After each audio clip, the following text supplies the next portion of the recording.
hope you all had a good Christmas and New Year. It's the 2nd of January now and I'm on my busy week of all the pet jobs. So in Australia lots of people go on holiday over Christmas and I'm visiting lots of people's pets. So I've got 9 visits today. That's quite a small day actually. I had 14 on one day. One of them was a meet and greet though. Last week, quite a lot of them are starting to end now. It's really just the 2 weeks kind of starting just before Christmas onwards, and then it'll all calm down, so I'll just do an intensive fortnight. So I'll take you with me and show you some of the stuff, some of the animals. There's one place, I'm walking a dog in a retirement home. The owners have gone on holiday and their elderly mum's looking after the dog, so I'm walking him. And I found like a little rainforest in the retirement home. I've been there a few times and I always just walk to the park, and then I just sort of went exploring. It's a huge complex. Yeah, there's this lovely little walk with like bridges and a little stream and rainforest. It's funny. So I'll take the camera today and do a bit of filming. Kafka. Hello, Stain. Hey, Kafka.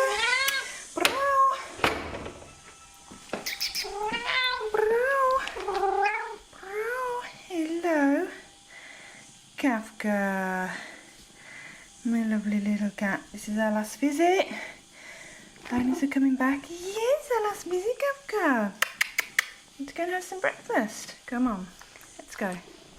Yeah. Aww.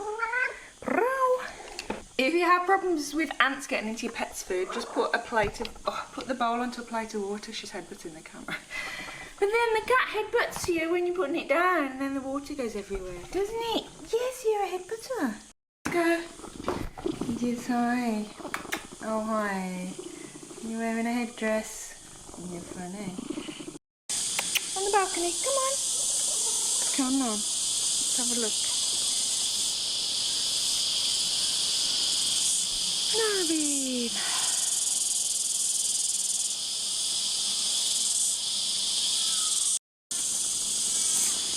Wiggle. You want to stroke. There we go. There we go.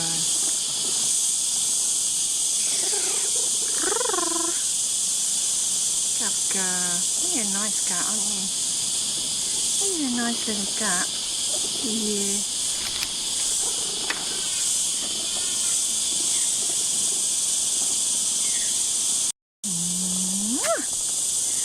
You're a nice little cat, Kafka. Yes, they're having a Sunday. Oh, you're a hairy cat. Your hair's everywhere.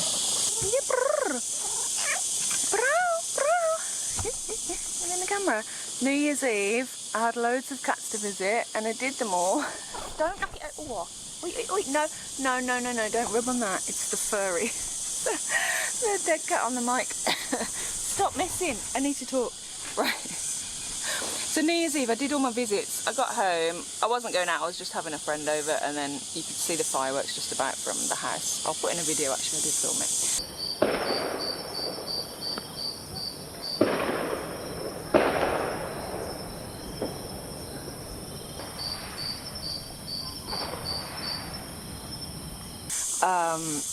So I did all my visits, I got home and then I just looked at my schedule again and I realised I've missed someone. There's one girl that's booked me to come just every 2 days instead of every day.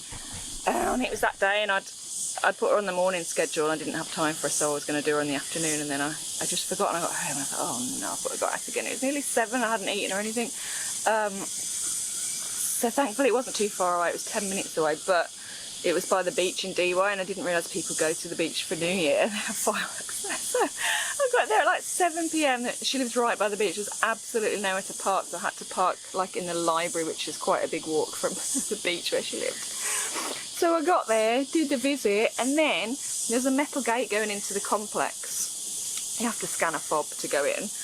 But it's normally not locked, it just doesn't like shut properly. And then when I came out, for some reason it was locked and somebody had like really pushed it. And then I was pressing a button to exit and nothing was happening, it was beeping, but I couldn't turn the latch. I was stuck in this complex and it was like nearly 8 o'clock on New Year's Eve and I was knackered. Oh my gosh. I'll press it over and over and over and over. I didn't know what to do. I couldn't see anyone in the complex, it's quite small and probably everyone's gone out. I thought I'm going to have to like find something to climb on because the gate was too big for me to climb over. I thought, well, people were walking past occasion. I thought I'm just going to have to like call someone in and give them the fob and they can scan it from the outside. Anyway, finally, after I pressed it about 50 times, it suddenly opened. Oh my gosh, and then I got back, yeah, just like 8 o'clock or something. Hadn't eaten, hadn't showered. It was a stressful night, Kafka, yeah. Anyway, nice fireworks. Right, I better get on. Kafka, you need to come and have breakfast now, come on. Your hair is everywhere. Just fed another cat in Narrabeen, and now I've got the little dog.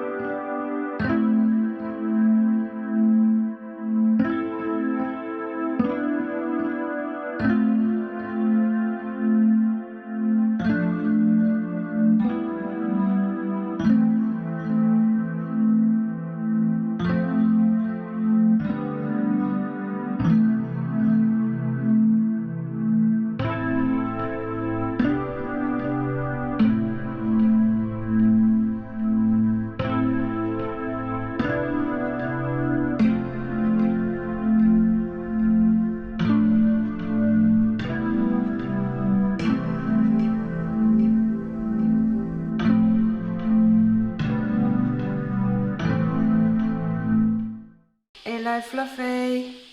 I'm waiting for your breakfast. Yes. I'm waiting for you. I know you're very hungry and I'm being very slow.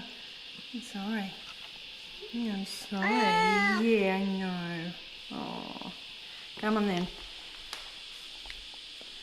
Breakfast is served. This is a really nice big house in Bayview. It's at the end of a really long dead-end road.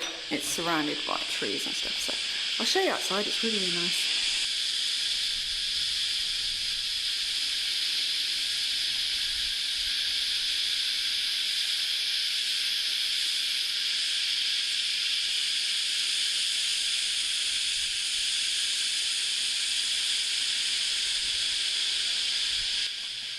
Also, they told me I was welcome to spend a bit of time here if I wanted to. So, I'm gonna drink my coffee.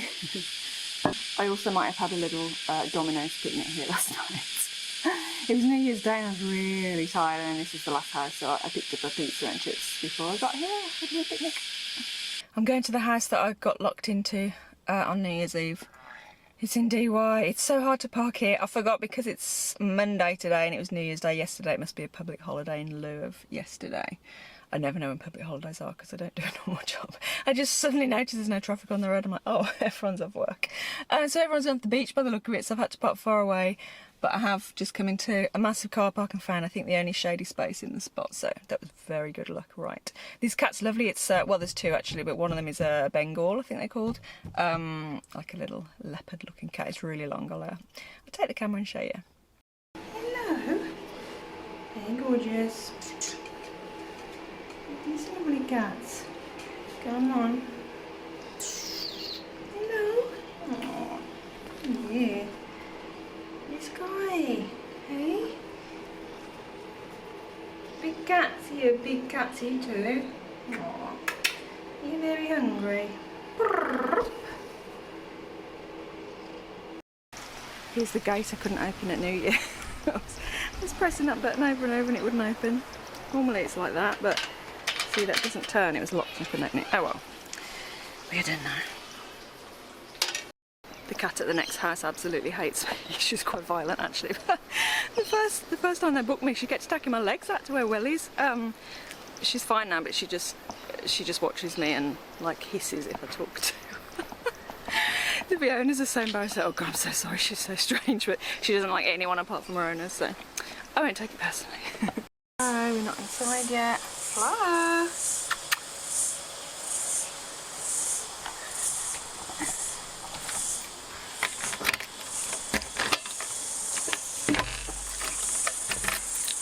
Hey, it's me, your best friend.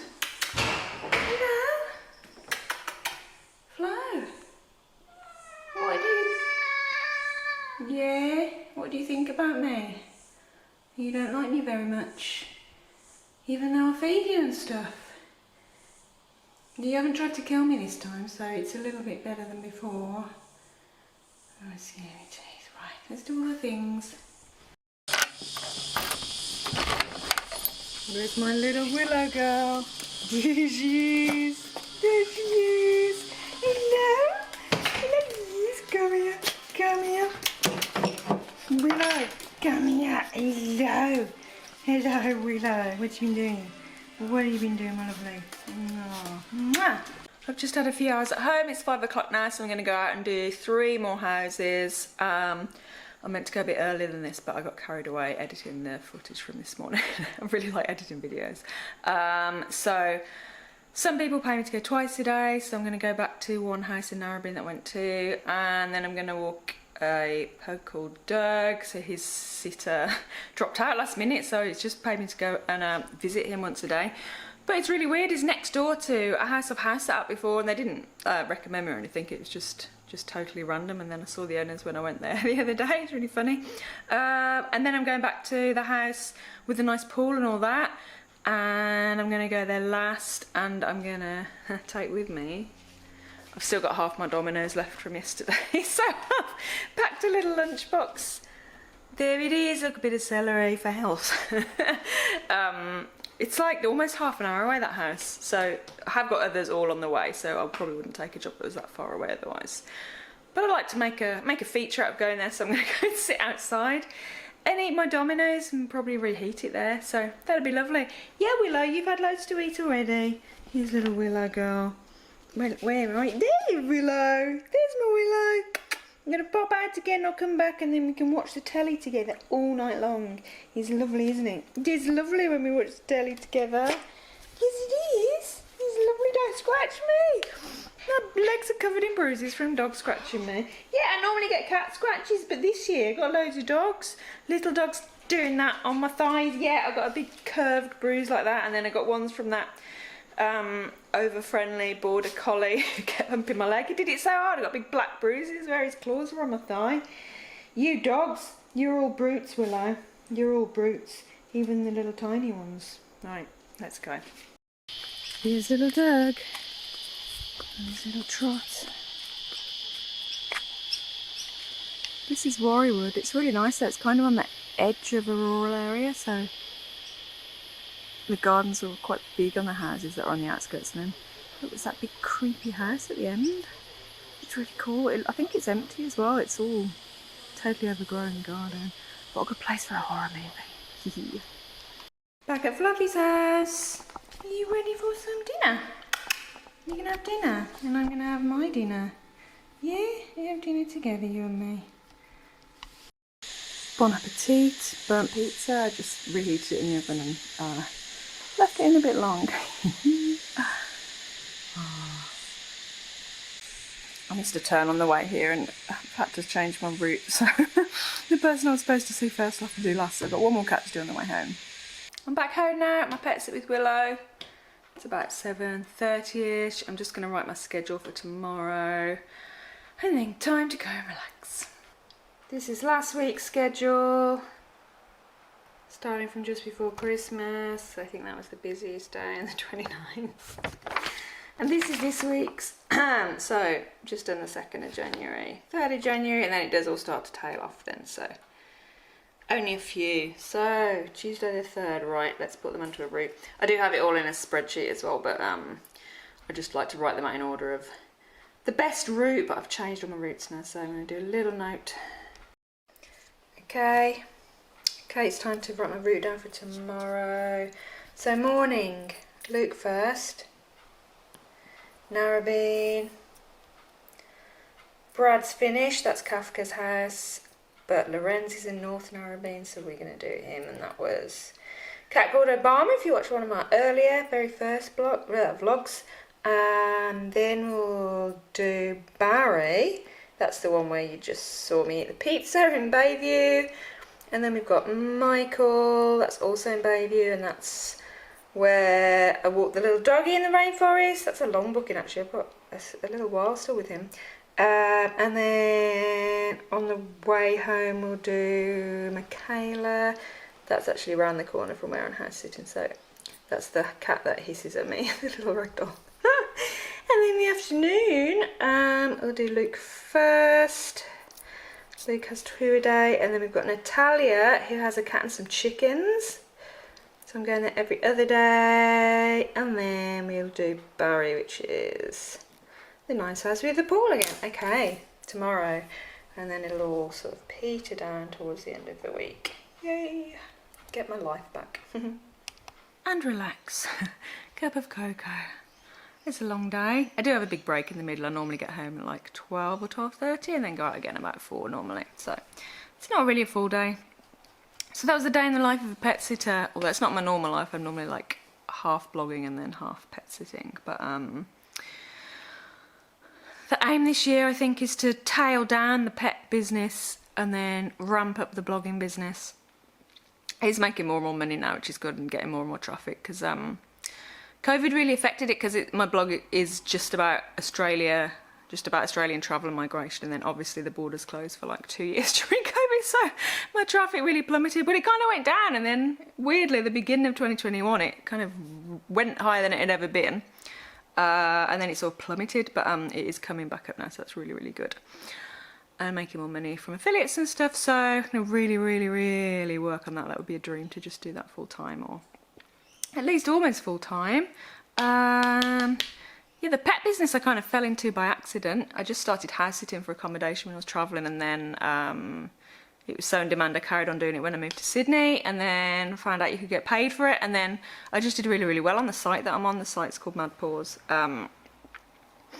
And now I've got like 300 reviews, so I pretty much kind of dominate the region in terms of ranking when people look for pet sitters.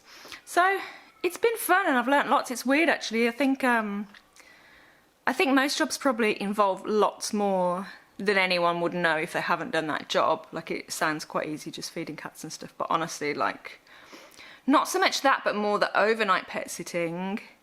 It sounds really easy, and people will say you get paid to live in a house. But it's not that. It's, well, actually mainly it's moving house that takes loads and loads of time, and then if you don't have your own home, it's like what you do in between. You've got to kind of find somewhere to stay, and then you've got to move all your stuff in, and then you can end up like having whole days wasted, like if you've got to move out of one place in the morning and then go into another one in the afternoon. Like, you've got all your stuff in the car, you've got all your food in the car's boiling hot. It's just all sorts of logistical things like that. It's it takes a huge amount of organisation.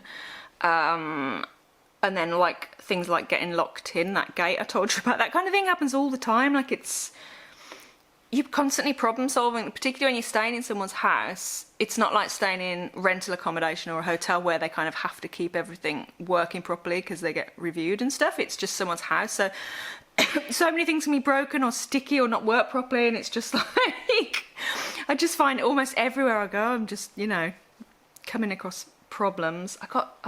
Where else I've been locked in? I got locked into a car park once. I stayed at an apartment in Coogee by the beach, and I didn't need to use the car while I was there, so it had like a car park for the complex, and so I went in using the scanner, and then I didn't use the car at all, and then when I was leaving, the lady wasn't back yet until later, so I said I'll just leave your key inside and like lock the door. So I did that, and I went down to the car, and then I didn't realise that you had to scan the fob to get out of the car park, and I didn't have it because I locked it in her apartment. She wasn't back to that night, and I had to get to another house sit like 2 hours away or something. So I ended up, I couldn't go anywhere, so I basically just went to the beach, and I think I had fish and chips, and then I just had to say to the next people, look, I'm just going to be there quite late tonight. I had to wait for her to get home to get out of the car park, because I think it was a public holiday and nobody seemed to be home. Like, there was no one in the building who could have let me out, and I sat there for hours, and I was like, I'm not going to see anybody, so I'm just going to have to go and do something with my time. And then another place, I got locked in a bathroom. I'd had a really, really bad run of house sits, loads going wrong. And then I had this house, and I went in the bathroom, and then I just couldn't open the door, and I hadn't locked it, and I couldn't even see a lock on it, and I was just like, oh my god, it's going to kill me. Like, house sitting is literally just, this is the end now. I'm just going to starve in this room. And then thankfully what it was just like a door with like a round thing and then a normal handle coming out, but I didn't realise underneath there was a lock, like a tiny button on the very underneath of the round thing, and I didn't know it was there, and I must have accidentally knocked it locked, and I just couldn't see it when I was looking at it because underneath. I was like, oh god. And I was looking at the window, and it did have quite a big sliding window. I thought, okay, if I have to, I can just climb out of the window onto like a lower roof, like shout at the neighbours, and then thankfully I found the button. The stuff goes wrong like that all the time. I had so many things. But But yeah, also just learning to like, because you're not paid for a set amount of time, like with dog walking or something, like it's an exact amount of money for an exact amount of time. You're really only paid to like move and then to walk the dog, and then anything on top of that you're not paid for, but you're responsible for the animals outside of that time. And like there's the emotional element of like there being people's pets and them needing looking after. So it's kind of like, I think I've said this before, but I've had people like it's assuming that I'm not ever going to leave the pets and that kind of thing. Could you imagine having a job where you paid for like an hour a day and then your employer made you live in solitary confinement and didn't let you out? They go to prison. So all sorts of things like that. So I really had to learn to like basically stand up for myself and not say yes to everything, because when I first started doing it, I had no idea of what was like a normal wage in Australia, and it's much higher here than in the UK. And I had no idea like what house sitting was really supposed to involve. And one of the very first ones I did, it was a really big fancy house in Vaucluse, a really posh area of Sydney. And they had me doing so much work. It was, I think it worked out maybe 4 hours a day. It's not supposed to be that much, it's supposed to be maybe one at the most. And that was with me like not doing as much walking as they wanted me to do with the dog. And then they wanted me to babysit their grandchild for 2 days a week on top, which I said no to. If I'd done what they asked, honestly, and I used to have to drive to the supermarket as well to get loads of fresh fruit. They had these birds, like rescue birds.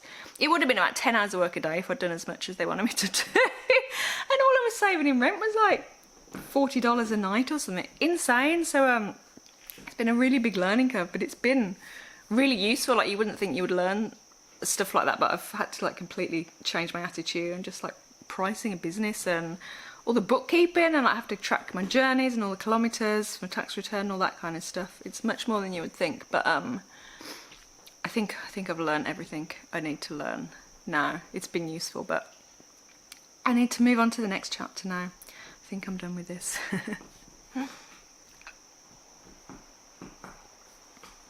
I do love the little animals though, although I have to say, like, some of them are lovely, but some of them are so naughty, or not just naughty, but just like things like snoring or like just refusing to sleep in a different room or just that kind of thing. Like I've had people who've just really never been able to leave them, or just houses where I just wouldn't be able to sleep at all if I had that pet. It's kind of put me off having pets, just seeing all the different problems people can have with them. I mean, most of them are great, and obviously you can train them, but there's only so much you can do. Like some people have pets that just, well, cats more than dogs, that will not be trained to use a litter box or go outside. Like they go on the floor and that's where they go. Actually, some people have dogs. Quite a few people in apartments have dogs that just don't, they're just not really toilet trained. They just go on the floor and they just clean it up, and that's just how they live. And it's really weird, and it's always like people in fancy apartments as well. It's never people that you might expect that of. It's like really sort of well-groomed people in really plush apartments and things. It's so funny seeing all the things behind closed doors.